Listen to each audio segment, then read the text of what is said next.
அருளை தேடிய பயணம் பார்ட் 16. திருஞான சம்பந்தர் சமண மதத்தையும் புத்த மதத்தையும் சாடுனதுனால அவர் எனக்கு ஒரு காலத்துல வில்லன் அப்படின்னு சொன்னார். சாடுதல் அப்படிங்கிறதுக்கு என்ன பொருள் அப்படின்னு பாத்தீங்கன்னா, குறைகளை கண்டு அதை கண்டிக்கிறது. நிறைகள் நிறைந்த சமண புத்தத்துல இவர் என்ன குறைய கண்டுபிடிச்சாரு? இந்த கேள்வியுடன் 3 வருட காலங்கள் பயணித்து சீர்காழிக்கு சென்று சட்டைநாதரை பார்க்கும் பொழுது தெளிந்து விட்டேன். சட்டைநாதருடைய அந்த ரூபம் பார்த்தீங்கன்னா திகம்பரர், சமண மதத்தை சார்ந்தது. அவர் கையில் வச்சிருக்கக்கூடிய சின்முத்திரை புத்த மதத்தை சார்ந்தது. ரெண்டும் ஒன்றா தான் இருக்குது. அப்போ இங்கேருந்து தான் எல்லாமே போயிருக்கு. எங்கே குழப்பம்?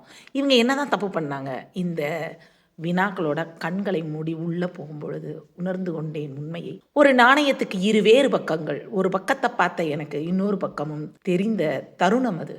திருஞான சம்பந்தர் எதை சாடினார்னா, இறை பாதையில நம்பிக்கையை ஏற்படுத்துறவங்க மக்கள் கிட்ட மூட நம்பிக்கையை விதைச்சதை தான் அவர் சாடி இருக்காரு. கர்ம வினைகளை அனுபவித்து தான் ஆகணும். நீ வினைகளை அனுபவிக்கலைன்னா வீடு பேரு அறைய முடியாது. முக்தி தான் எல்லாத்துக்கும் முடிவு. முக்திங்கிற வார்த்தைக்கான பொருளே தெரியாம இங்க எல்லாரும் உளறிட்டு இருக்கிற விஷயம். அப்புறம் கண் திருஷ்டி, நவக்கிரக கோளாறு, செய்வினை, எவனோ ஒருத்தன் வச்ச செய்வினையால நீ துன்பப்படுற, மந்திரம் மாந்திரிகம், அப்பப்பா ஒன்றா இரண்டா 1000 மூட நம்பிக்கைகளை விதைத்து அந்த விதையை விருட்சமாகாமல் தடுத்து நிப்பாட்டினது யாருன்னா இந்த சைவ நெறியாளர்கள் தான். அவங்க அதுக்கு ஈக்குவலாக பதிகங்கள் பாடினாங்க. உன்னோட பாவம் என்ன வேணாலும் இருக்கட்டும், வா நம்ம சுவாமியை வணங்கு, சரியாயிரும். அவர் எப்பேற்பட்ட வல்லமை நிறைந்தவர் தெரியுமா? திரிபுர சம்ஹார மூர்த்தி, ஆணவம் கண்மம் மாயையை போக்கக்கூடியவர். அவர் நம்மளை காப்பாற்றுவார். மார்க்கண்டேயருக்காக கூற்றுவனையே மிதிச்சவர். உன் யமபயத்தை நீக்குவார் வா அப்படின்னு நம்பிக்கைகளை விதைத்தார். இதை தான் அவர் சாடி இருக்காரு. மூட நம்பிக்கையை அவங்க விதைச்சதை சாடி இருக்காரு. உடனே அவங்க என்ன பண்ணியிருக்காங்க?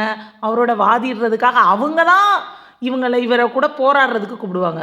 போட்டியில் தோற்று அவங்க தான் கழுமரம் ஏறி இருக்காங்க. இதெல்லாம் புரிந்தவுடன் எனக்கு திருஞான சம்பந்தர் ஹீரோவாக மாறிட்டார். என் மனம் கவர்ந்த ஆதிநாத், ரிஷபநாதரையோ புஷ்பநாதரையோ வர்த்தமானரையோ புத்தரையோ அவர் தனிப்பட்டு சாடலை.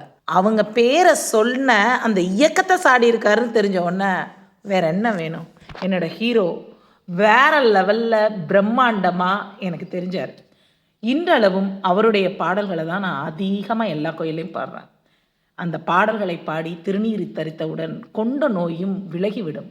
அந்த அளவு ஞானசம்பந்தருடன் ஒரு இணக்கம் ஏற்பட்டது.